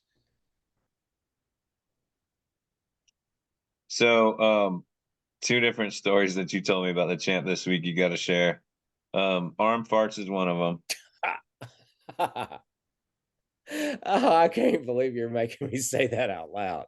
But Absolutely, it making me was say it out loud. it was hilarious. And the champ was pretty mischievous when it came to stuff like that and had some really big hands and some really big armpits. And he knew how to play that tune under his arm. And I think we were in Texas and we were I think hanging you said out it was with doubles, like at Round Rock or something, it wasn't it? very well could have been. And we were hanging out with Lynn Rothstein and Otto Spears and Dwayne Steiner. And we were in their room and they were eating pizza. And so we'd already eaten. And I was just talking with them. And Kenny was on one of the beds that were on the other side of them with his back turned to them. And he had his hand underneath of his arm watching TV. And while they were eating, and he just kind of squirted one out a little bit, and everybody was like, "Whoa!" And then he squirted another one out, and they're like, "Dang, champ!" And about that time, they were already smelling it. I mean, they were acting like that it smelled, and I'm trying to keep from laughing real hard, and because I knew what was going on. And finally, he just made one last for about 15 seconds. I mean, it was started off really slow and ended up with a big nasty sound that sounded like it was wet. And they started walking out the door. They were like, oh my God, you're not only the champ of disc golf, but you're the champ of breaking wind. I'll just say, for like Derek the Wind Robbins. But it was hilarious. I mean, when they found out, I was like, whoa, whoa, whoa, don't leave the room, y'all. I said, he's doing that with his arm. And they're like, what? And of course, everybody started laughing out loud. And it was hilarious. I mean, if you weren't one of the people eating pizza thinking that it was real, it, it was a lot funnier. But yeah, that was really funny. All right. The last one, Bellier couldn't believe this, but you got to tell the habanero powder story too. Oh, wow. Well, we were at the USDGC, and for a decade, Kenny and I stayed in Suite 420 at the Wingate, and we had Felberg and a bunch of other people up in the room all week long, and Brad Hammock and whoever.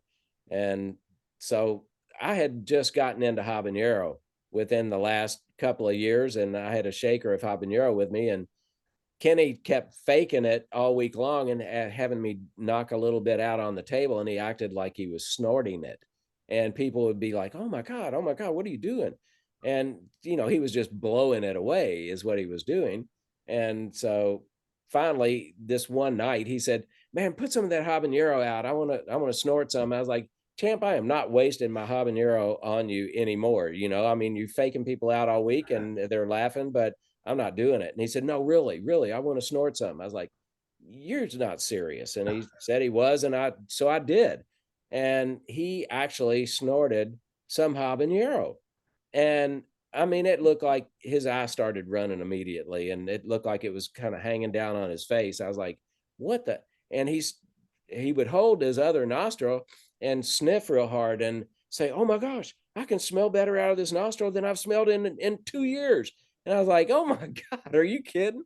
And so he, after just a few seconds more, he said, "Put some more out there. I want to do it in the other nostril." And I was like, "No way. How are you doing that?" And he snorted it out of the other nostril. And so he was doing the same thing, saying, "Oh my God, I can smell better than I've ever smelled." Well, Melody, Dave Feldberg's girlfriend, heard what he was saying and was laughing at him. And she said, "I want to do something. I want to do something." I said, "You got to be kidding. Are you looking at his eyes?" I said, "There, he's crying right there in front of you." And she did the same thing. And it's acted like she could smell better than ever before. So I'm just saying it for all I'm you not amateurs out there, do not do that. I mean, that is some hot stuff, and it only takes somebody like the champ to do it and act like he's smelling better. So, Thank God you didn't film that because that would have been the trend of the year. oh my goodness, it was hilarious. And yeah, that was the champ. So we know him now as the champ, obviously, because he's been the champ. But even in that article that I showed you from your write up of the '91 Japan trip, people were calling him King Kid or King. He didn't really like that at all. And this is only his second year winning the Worlds, and already he'd been crowned. Do you recall that flap? Do you recall people calling him King? Do you recall him rejecting Uh, that as a nickname? I mean, if they did call him the king, I wasn't really paying that much attention to that. I mean, I called him the champ because of that, because he was the best player at that time for sure. And I mean, there was times in life in disc golf before Kenny. So, I mean, there was a whole bunch of really, really good players that I watched all over the world for the first decade or so before him. But once he came onto the scene, you knew if he was there that if you're going to win that tournament, you had to beat the champ, and it didn't happen all that often. So, Yeah. but as far as King, I don't really remember. He didn't mind being called the champ because he was winning, but I don't really recall much about the King part of it. But I know beating him at anything, whether it was hitting softball at one of the side shows of one of the hockey games where the Tampa Bay Lightning was playing, or flipping coins or whatever. I mean, if you beat the champ, then you felt good about it. and that was something too, like hanging out with him. If there was something that he didn't really understand, he would spend the time and the reps and he would figure it out and he would get to where he was competitive. I've told this story to people a lot of times. And I go, look, you know what? You could show up with whatever you wanted to. And if all he had was a coffee can lid and a Pringles lid, then he was going to figure out how to beat you with that, and eventually, if you gave him enough time, he would. Well, and it was like ping pong too. If he couldn't beat you in ping pong, he would keep playing you till you couldn't hardly walk, and then he would beat you before it was all said and done. So he'd wear you out first, and then just take advantage of you at the end by just continuing on. But he was a That's very, very skilled human being, out of hand coordination, and he was a lot of fun to be around. Without a doubt. Big understanding of the relationship, that eye hand coordination, like he might be off the charts compared to most. True. so let's skip ahead here a little bit. Let's talk about some of the other people that are important in the whole disc realm. Some of the other stories, Mace. Well, how about why don't you tell us that story about Stork you told me the other day? Oh wow. Um, Yeah, I didn't play much with Stork. I mean, I came in probably just after his heyday, and I can't remember which worlds it was that the first round I was playing with him. So it was a random draw thing. And he had thrown a really, really good upshot on a hole that was downhill, and it was probably at least a couple hundred, if not 250 feet, and it stuck in the side of the basket. And at that time, that counted. If you stuck it in the side of the basket, it was considered in. It was supported by the basket. So we get down to get his disc out of the basket, and being Stork, he was very curious and he knelt down beside the basket and was just staring at this disc. And I'm not exactly sure what he was hoping to find out, but I was talking to him the whole time saying, man, you need to pull that out of the basket. I said, it's good right now, but if it falls out, it's not. And he wasn't really paying much attention. He was just trying to figure out something about why it was doing that. And when he finally started reaching for it, it popped out right before he was able to grab it. And I was like, dang.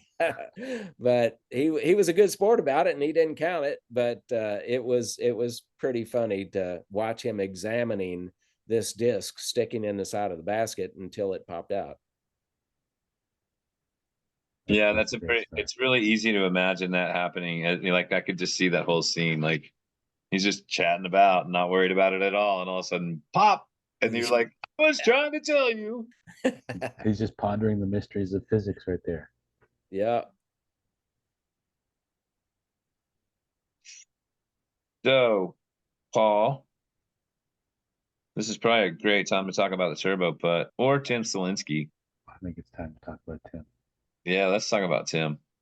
Wow. Is that from like, where is that from? That's That's 09, isn't it? probably, it looks like it was probably Kansas City, because that was the last worlds that he attended.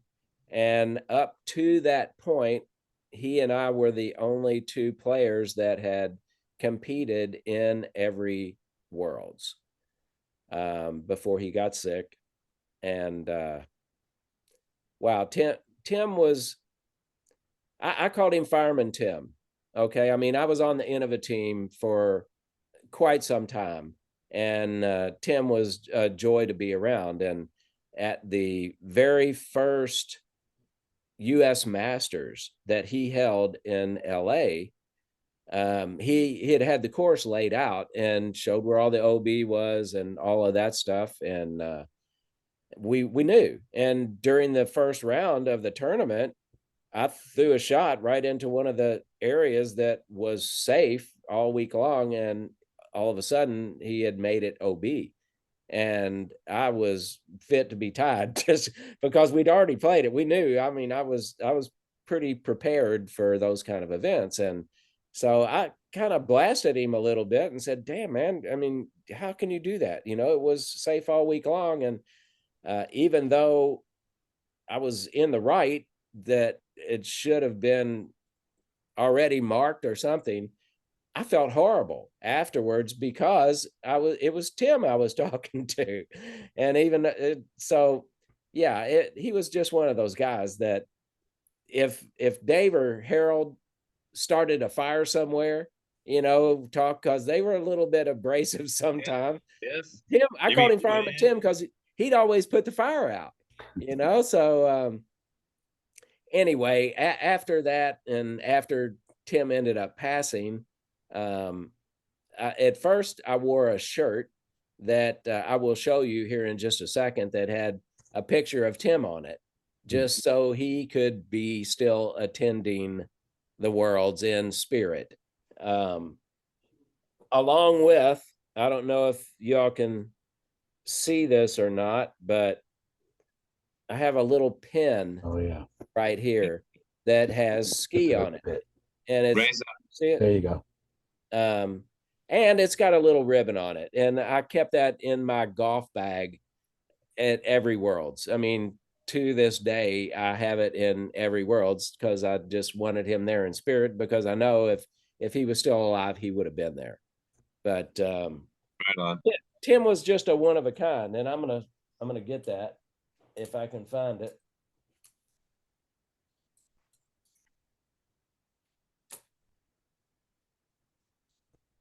So I don't Oh know if yeah, y'all look can at see that. that. Yeah, Raise it up just a little bit. Yeah, there you go. nice. Tim Selinsky and Dave Greenwell, president at every Worlds.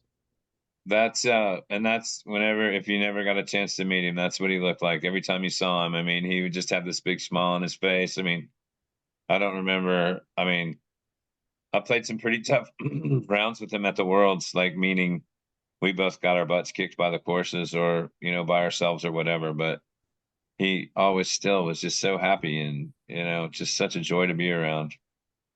Well, I mean, I only ran a couple of events in my day because I was usually just one of those guys that would rather help get the course ready and all that and let somebody else be the TD. But I was a TD at one of the disc derbies, and I think we had 124 pros or something there, which at the time in the 80s was huge. I mean, we were one of the biggest tournaments on tour.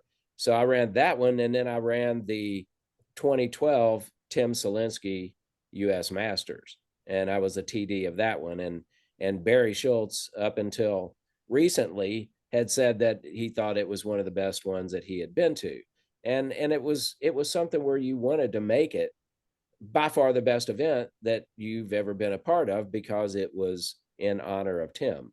And I had his wife and kids flown in for that, and we put them up at a hotel, and it was very heartwarming, gut wrenching, all at the same time. And it's still to this day the only major that has been held in the state of Kentucky. Wow. Was So Huge. yeah, Tim was was worth it, that you know. also was that also the first time No, that it it was wasn't. No, Linsky? no, that was in 2012. So I mean, I think he passed in 09 maybe. Yeah, I think so. Okay, so I think that somebody else ran I don't know if it was 2010 or 2011 that was the first one, but 2012, I was the TD of that one. And of course, I had the PDGA was there supporting the whole thing as well. So it wasn't like I did it all by myself, but I did raise a lot of the sponsorship and all that. And it was because of Tim and who he was. So, So yeah. do you recall your first meeting with Tim? I think it probably was the first Worlds, because I don't think I met him at the $50,000 tournament. And I think that he was just a player up until then at the first Worlds, and then I don't know if he joined Dave and Tim shortly thereafter to create Innova, Hmm.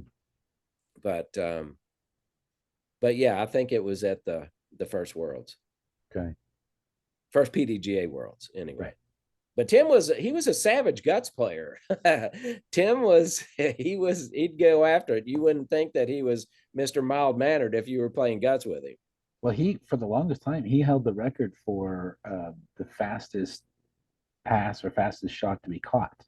I think it was like something like 100 miles an hour, 130 miles an hour, and he caught it. He Oh had that wow. record for it was just recently broken within the last couple of years, but he had that record for years and years and years. So being able to catch something moving that fast is definitely a huge benefit in guts. I think I Right. busted a few blood vessels in my hand just thinking about that. Ah, There was nothing worse than playing in an overall tournament and playing guts before the golf, and your hands are just throbbing from catching 100-mile-an-hour fastballs, flat balls, that is. It is yeah, for interesting. I was thinking about the overalls and things like accuracy, distance, MTA that they seem to be more in line with the the skills required of flying disc. But events like guts or freestyle or ultimate kind of should fall outside of the overall because that maybe not so much freestyle, but it doesn't really rely on mastery of throwing the disc.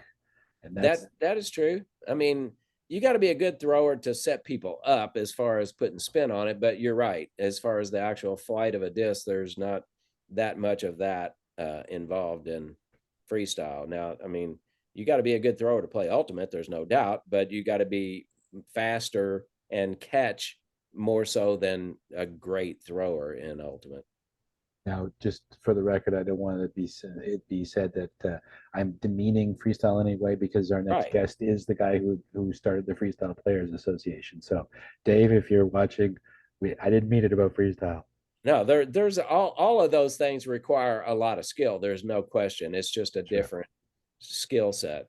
But it is beautiful to watch, especially a good routine or a good when you see two or three people that are in such great tight harmony moving as one with the disc, and it's poetry in motion, really. And it takes so much time. You know, I just didn't have the time it took. I don't know that I could have been a great freestyler, but I really wasn't willing to spend the time, and my body was a little bit older than a lot of those guys. You know, I mean, the first time I threw a frisbee on a disc golf course, I was 25. So it's not like I was ancient, but that was when I was a rookie, and there was no amateur division when I started. You Right. played against everybody or you watched. Yeah. So the learning experience was like instantaneous if you were going to be competitive. Well, Baptism by fire. you Yeah. definitely have a huge learning curve. Now, this I had no idea about, and this is one thing that came from Mace's notes with you. You are one of the originators of the turbo putt. You know what? I didn't actually, I wouldn't say I created it, but I think I developed it quite a bit. The first guy that I ever saw that threw anything like a turbo was a local freestyler here in Kentucky named Stuart Arnold. But he threw it with two hands. And it was kind of a freestyle move, but he putted with it sometime. And I tried it, and I wasn't very good at throwing it with two hands. And is that the way he did it? Like he threw it from the side of his head, and yeah, and he spun it with both hands right out in front of him. Wow. But I saw Bob Lewis, who was basically a football player that played some disc golf, and he had a really big hand, and he used a full hand to throw it. And I kept trying, and my hands just weren't big enough, and it would fall out of my hand if it was very windy. And I started messing with the different grips that I could kind of lock it in with. And finally, I came up with what Carlton Howard is actually who kind of named it, because I would act like a pickoff move in baseball, which I was a baseball pitcher. And I'd kind of look back the runner, and then I'd turn around and pick up my target. And it was like throwing a curveball. And I did it in front of Carlton when we were playing around. And he said, that looked like a god dang pickoff putt. And so there it was kind of born. They called it the Greenwell grip pickoff putt. But I practiced quite a bit with that thing. And at one point in time, I was throwing more turbos than I was anything else. And if you got behind something, there was really no other way for me to, I mean, I could throw it upside down or something. But the turbo was pretty deadly. Wow. And I started using like a Viper, 167 gram Viper for throwing longer ones, and made a bunch of turbos from 50 to 100 feet over the years. And it wasn't like I could do it every time, but I felt like I could hit the basket most of the time. If I missed, it stayed pretty close. So yeah, I mean, I got to teach people like Johnny McRae and Dutch Napier and people like that are still throwing several of them to this day. And Johnny was he was a great student, you know, even though he was a good player at the time. He was somebody that wanted to know how to do it. He wasn't somebody that said, oh, well, I do it like this. And it's like, he didn't know. And he took notes and practiced it and became very efficient with it. But yeah. Anybody that doesn't know this about Johnny is he was one of the people that was saddled with the unfortunate role in their disc golf career of being second to Climo a lot.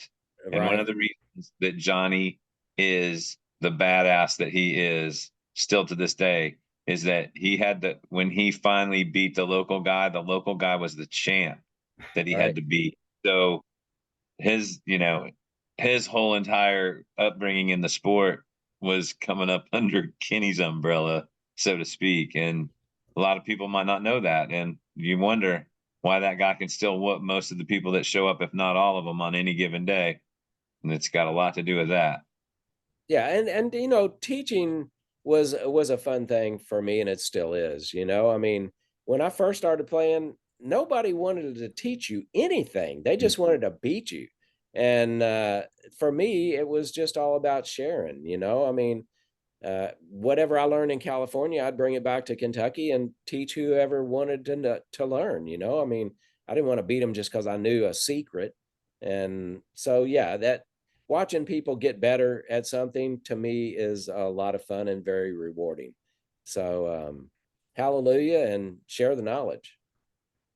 Well, we have gone a long way past a good times hour, and we're going to have to draw to a close. But there's so much more that we want to talk to you about. So formally, can we ask you to come back on the show at another time and another date? Oh, absolutely. I Excellent. mean, it's been a fun ride, and there's a whole bunch of stuff you see in 45 years. So trying to encapsulate it in a couple of hours is a nice try, and it's a start for sure.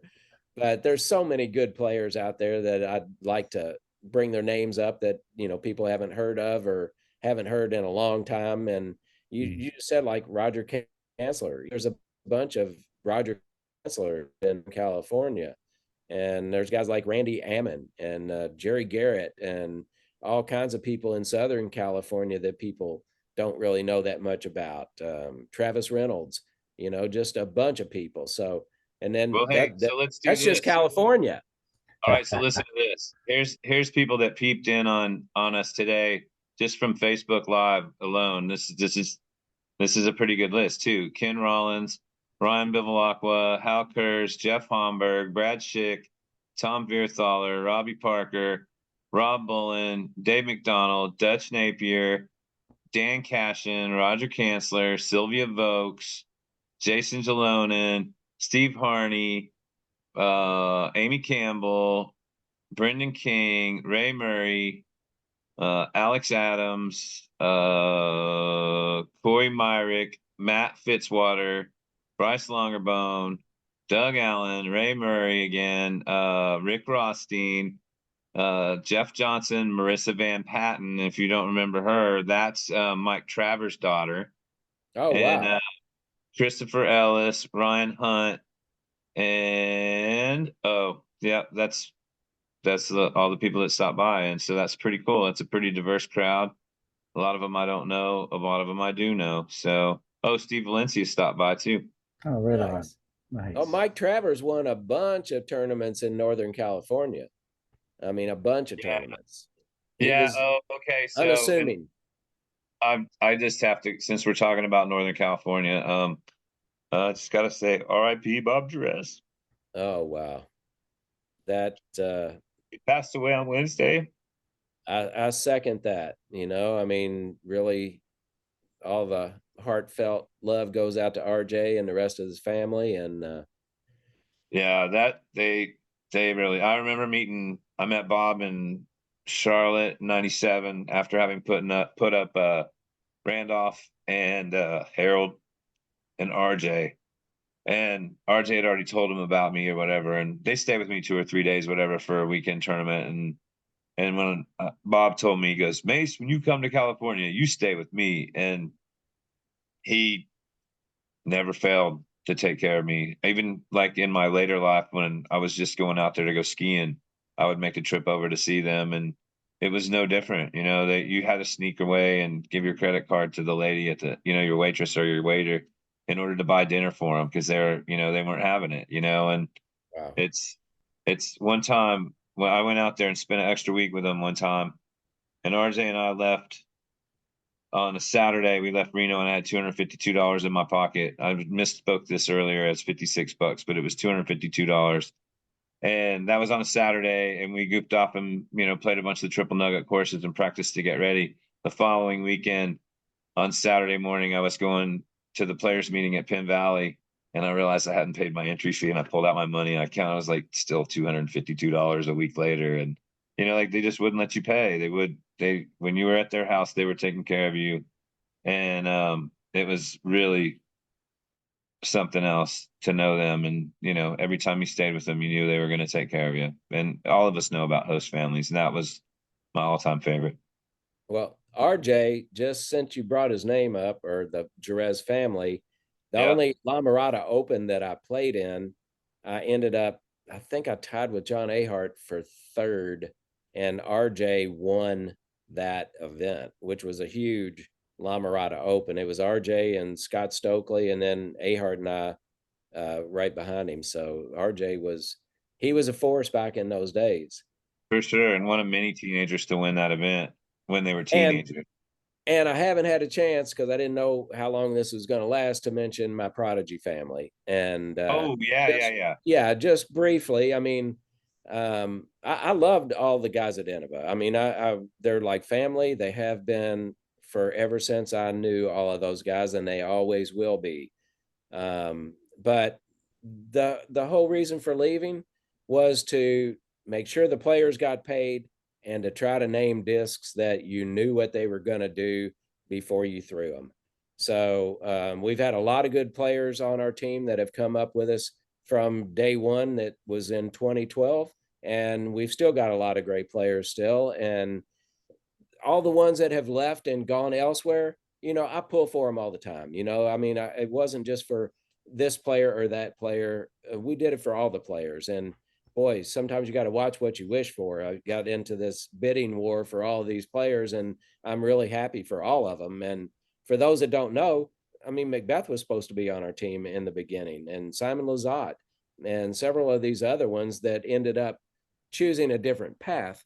But I'm really tickled to death for all of them, and wish them all the best. And I'm glad that I didn't waste 45 years of my life helping to create this sport, only to see it, you know, go away. There's no going away now. These guys are here. They're gonna carry on the torch, and good luck to all of them.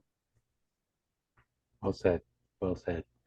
Well, we definitely, obviously, in the script, we have so much more, and Prodigy can occupy a huge space. We didn't want to ignore that or diminish any of those uh, developments into Get strong. that far into it, yeah. Yeah, I mean, we that came a little bit later in my life, like 2012. Yeah, so there was a couple years before that, so I get all that. We're still in the zeros in the 2001, 2, 3, 4, 5 through 10. You know, Right. We're still not quite that far along on your timeline. You know.